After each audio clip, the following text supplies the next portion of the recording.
Camp Rutabaga. Oh man, it's got a root. Holy cow. Look at that.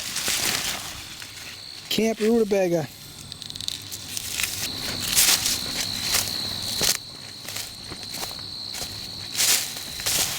Look at that hay. Camp onion. Oh yeah. My oh my, we have a camp pepper.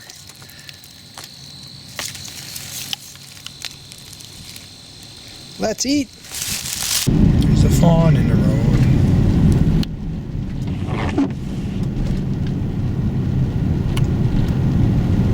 Two of them, one on your side too. What are they gonna do now?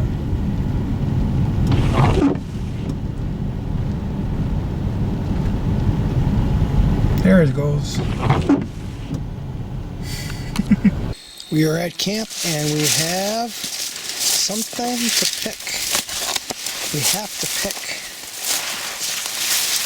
Look at that. Those are buttes. Buttes. Oh yeah, they're ready.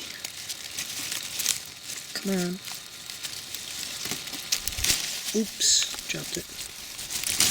Got that one off. Look at that. Look at that.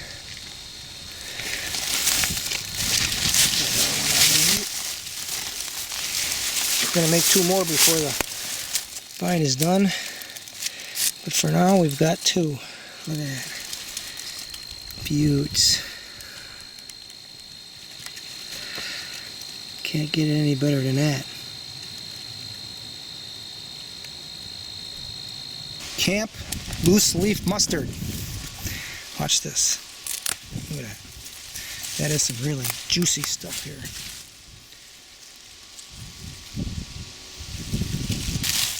Camp loose leaf lettuce. This is really nice stuff. It's juicy.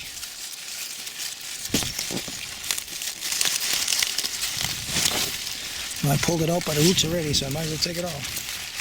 Save some room for the radishes that are growing. See the radishes? And there's peas.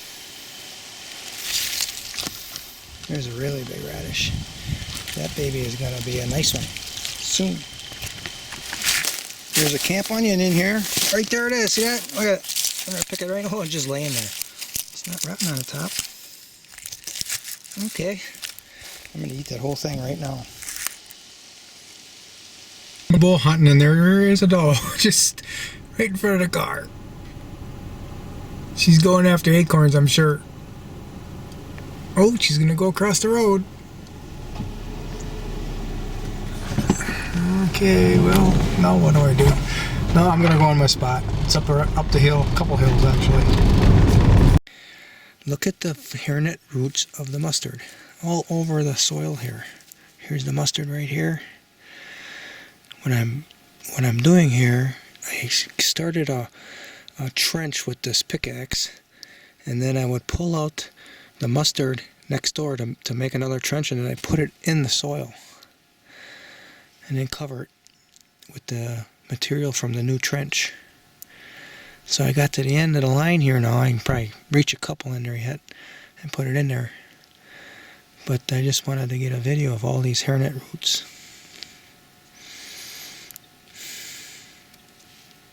And then another interesting observation is I thought I was going to be digging out a half a dozen or even a dozen elephant garlic out of here, and there's none. The only two that still exist are the two that are allowed to go to seed. See the seed right there, seed head? Here's another one I just pulled out of here. These are the only two that exist.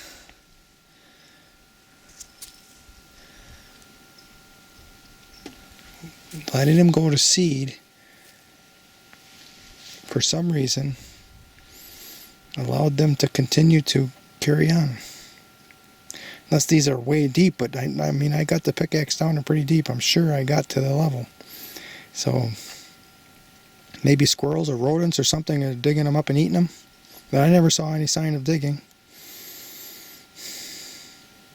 So, I'm not sure. I'm planting cornelian cherry. I don't know if they call them seeds or pits. Which is a pit. But I've already put a bunch over here. You can see little dimples where I pushed them in the ground. And I'm going to push all these in the ground. And the next batch will come in here. So they're in this little protective enclosure, along with some crops I'm growing. For some reason there was a blank spot there. I don't know if a bird got in there and ate the seeds or what the deal is. Here we have one radish growing by itself. It's starting to bulb up. And these are loose leaf cabbages. They're delicious. I've been eating on those. And then we got sweet peas. And there's some beets in here too, but I don't think the beets are doing well over there where they're being shaded. But here we have a beet that's growing. Here's another one. So the beets don't grow so fast, they can't be planted with radishes, is my take.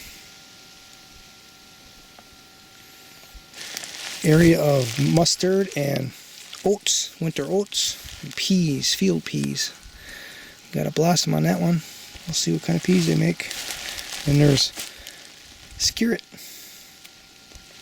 that doesn't do that well up here in the north. The rutabagas, on the other hand, are just terrific.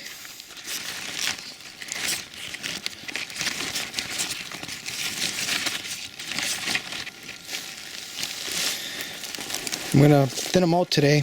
I'm going to take the smaller ones and leave the bigger ones. And like right here, we have a couple smaller ones growing together.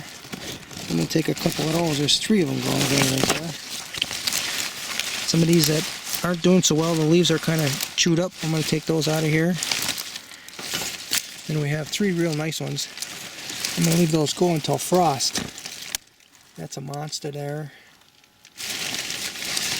Here's another big monster. There's one over here. That's going good.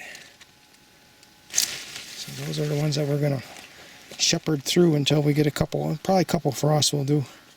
That'll sweeten them up. All those stems are all luscious too. They're sweet. Another tomato and some more peppers before the first frost. This one here is turning color. These are kind of a yellow-orange. And then there's some celery inside of there. I'm going to get some celery.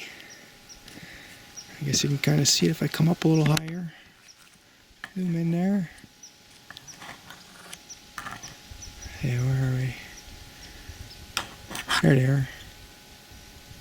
And we are going to harvest some peppers with our tomatoes and have a nightshade feast.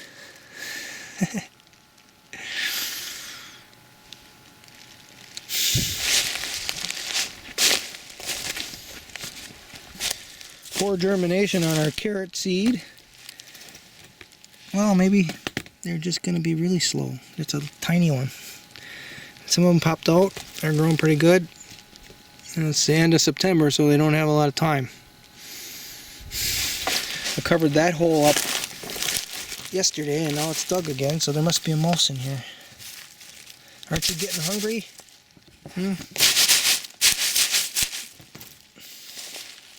That is covering a thicket of mustard, oats, and peas. Ground cover. That's what's growing here.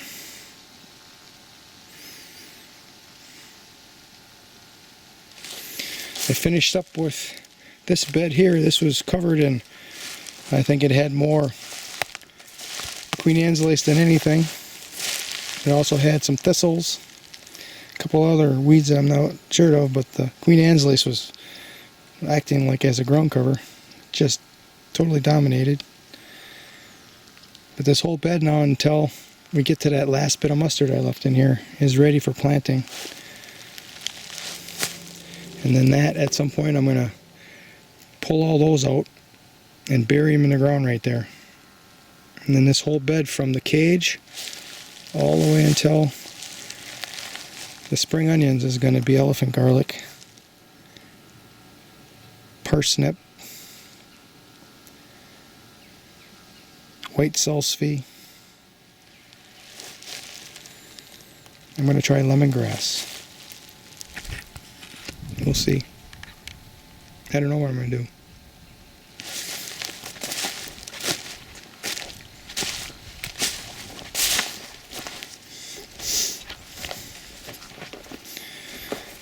Alright, we marched this compost across the landscape here, and part of the experiment was to find out how much of the weeds and grasses it would grow that it's sitting on top, because right now it's working in the center. It's working towards, right at the ground level it's working. So we're going to see the results of one pass through. See, that's where I had the pile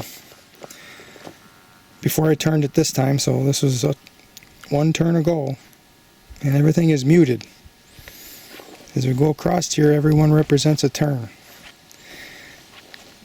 Everything is muted until we get to where I started the pile, and it's all coming back. So that's interesting. Now at home, I've got a composting area where nothing grows, because every year I make a compost heap there. So how many times does it take to mute this? I thought maybe once would do it, but it doesn't. I really didn't know, but that's just what I thought. So now I'm going to march this thing back across. It's only going to have that, and then I'm going to retire the pile. So we probably got 1, 2, 3, 4, 5, 6 more, 7 more flips. So another 14 days I got to keep it going. And I got enough green material in the barrel, and plus it's all over the place, so that's not a problem. Then that's it. It's time to go hunting. But this is a worthy experiment. Even now, because everything is muted, you probably could plant, I probably could plant some buckwheat seed or something in here, and that would shade out everything. Plant it really thick. But that would require another season. What I am going to do is, after I march this across, I'm going to put cardboard down. That'll smother it. And then in the spring, I'm going to distribute that compost pile along here along with some swamp muck and plant it up.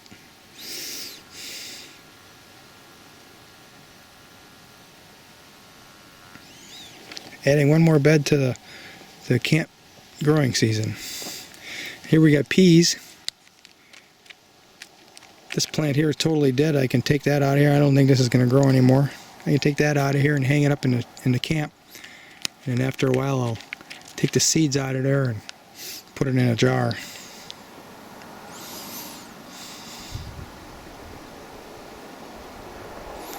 I'll try to get them out right now. I pulled out one pea plant, so I'll leave these hang in the camp and let them dry out really good. I'm going to take the peas out of the pod, put them in a jar. I left one in because there are a couple of undeveloped pea pods on it, and they're still green. This represents all the leaves from these kohlrabi that I thinned out. So all those leaves and stems are edible. Those are the really nice ones. I need to diversify a ferment I'm going to do tomorrow. That's going to include kohlrabi, beets, parsnips, salsify, and I want rutabaga in with it.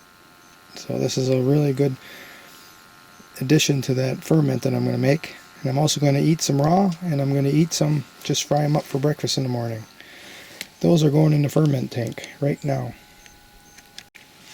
This is a ferment tank. I'm going to push these under the water, and they're going to get like a pre-digestion before I put them into the compost heap.